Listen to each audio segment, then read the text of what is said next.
আজকে আমি একদম মজার একটি চিড়ার পোলাও রেসিপি আপনাদের সাথে শেয়ার করব। আশা করি পুরো রেসিপিটা দেখবেন।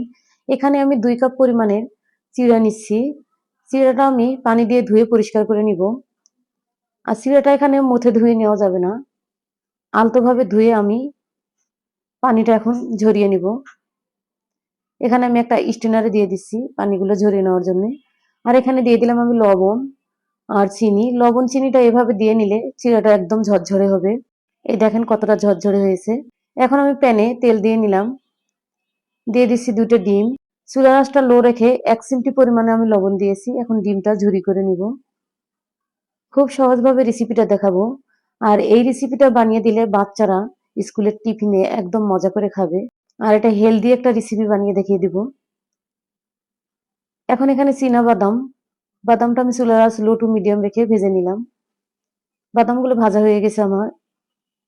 এখন এখানে দিয়ে দিচ্ছি আমি পেঁয়াজ। এখানে আমি 2টা পেঁয়াজ দিয়েছি। আর দিয়ে দিলাম কাঁচামরিচ।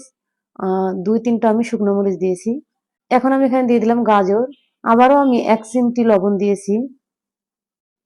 শুধু সবজিটা সিদ্ধর কারণে আমি 1 চিমটি পরিমাণে একদম লবণ দিয়েছি, যেহেতু চিড়াতে আমার লবণ মাখানো আছে। এখন আমি এখানে দিয়ে দিলাম কাজু বাদাম আর কিশমিশ। আর এখানে হলুদ দিয়ে দিলাম অল্প পরিমাণে, যাতে চিড়া পোলাওটা একদম কালারফুল একটু দেখতে লাগে। এই দেখুন চিড়াগুলো কতটা ঝরঝরে হয়েছে। এখন আমি আলতোভাবে সবগুলো চুলার আঁচ লো টু মিডিয়াম রেখে নেড়েচেড়ে নিচ্ছি।